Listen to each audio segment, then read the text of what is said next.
My aunt will be down presently, Mr. Nuttall, said a very self-possessed young lady of 15. In the meantime, you must try and put up with me. Frampton Nuttall endeavored to say the correct something which should duly flatter the niece of the moment, without unduly discounting the aunt that was to come. Privately, he doubted more than ever whether these formal visits on a succession of total strangers would do much towards helping the nerve cure which he was supposed to be undergoing. I know how it will be, his sister had said when he was preparing to migrate to this rural retreat. You will bury yourself down there and not speak to a living soul, and your nerves will be worse than ever from moping. I shall just give you letters of introduction to all the people I know there. Some of them, as far as I can remember, were quite nice. Frampton wondered whether Mrs. Sappleton, the lady to whom he was presenting one of the letters of introduction, came into the nice division. Do you know many of the people around here? Asked the niece, when she judged that they had sufficient silent communion. Hardly a soul, said Frampton. My sister was staying here at the rectory, some 4 years ago, and she gave me letters of introduction to some of the people here. He made the last statement in a tone of distinct regret.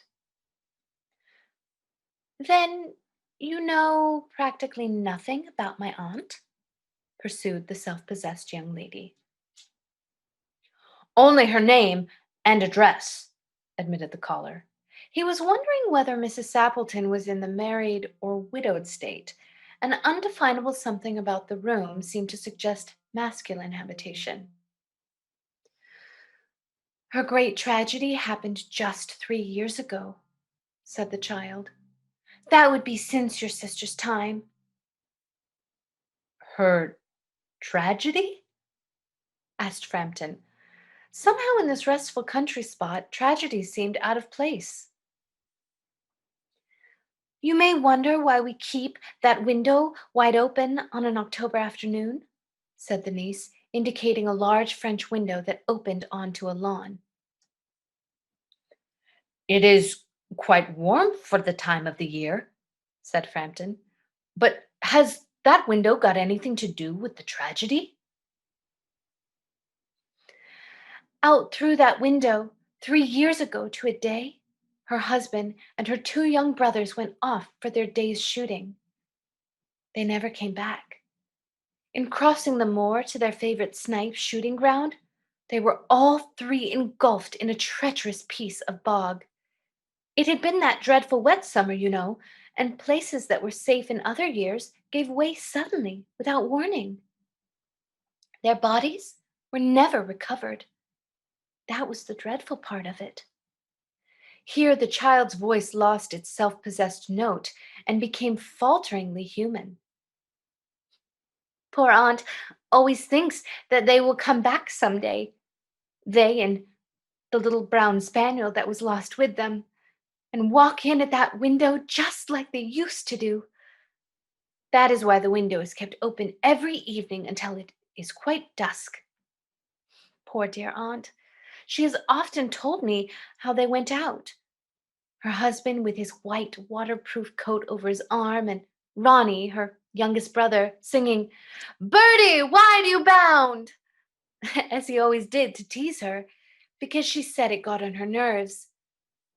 Do you know, sometimes on still, quiet evenings like this, I almost get a creepy feeling that they will all walk in through that window.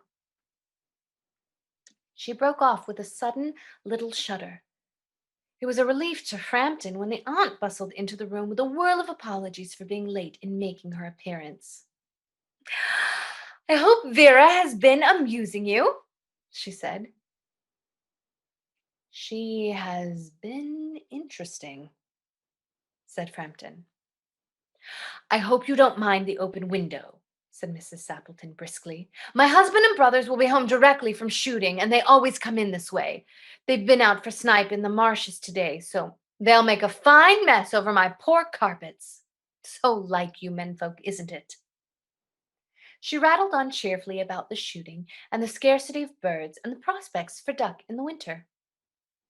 To Frampton, it was all purely horrible. He made a desperate, but only partially successful effort to turn the talk to a less ghastly topic. He was conscious that his hostess was giving him only a fragment of her attention, and her eyes were constantly straying past him to the open window and the lawn beyond. It was certainly an unfortunate coincidence that he should have paid his visit on this tragic anniversary. The doctors agree in ordering me complete rest, an absence of mental excitement, and avoidance of anything in the nature of violent physical exercise, announced Frampton, who labored under the tolerably widespread delusion that total strangers and chance acquaintances are hungry for the least detail of one's ailments and infirmities, their cause and cure. On the matter of diet, they are not so much in agreement, he continued. No? said Mrs. Sappleton, in a voice which only replaced a yawn at the last moment. Then she suddenly brightened into alert attention, but not to what Frampton was saying. They are here at last, she cried, just in time for tea. And don't they look as if they were muddy up to the eyes? Frampton shivered slightly and turned towards the niece with a look intended to convey sympathetic comprehension. The child was staring out through the open window with a dazed horror in her eyes. In a chill shock of nameless fear, Frampton swung round in his seat and looked in the same direction. In the deepening twilight, three figures were walking across the lawn towards the window. They all carried guns under their arms, and one of them was additionally burdened with a white coat hung over his shoulders.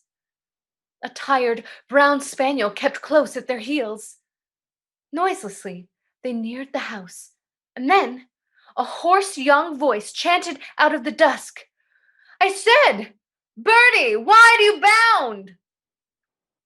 Frampton grabbed wildly at his stick and hat. The hall door, the gravel drive, and the front gate were dimly noted stages in his headlong retreat. A cyclist coming along the road had to run into the hedge to avoid imminent collision. Here we are, my dear, said the bearer of the white mackintosh, coming in through the window. Fairly muddy, but most of it's dry. Who was that who bolted out as we came up? A most extraordinary man, a Mr. Nuttall, said Mrs. Sappleton. Could only talk of his illness, and dashed off without a word of goodbye or apology when you arrived. One would think he had seen a ghost. I expect it was the spaniel, said the niece calmly. He told me he had a horror of dogs. He once was hunted into a cemetery somewhere on the banks of the Ganges by a pack of pariah dogs, and had to spend the night in a newly dug grave with the creatures snarling and grinning and foaming just above him. Enough to make anyone lose their nerve. Romance, at short notice, was her specialty.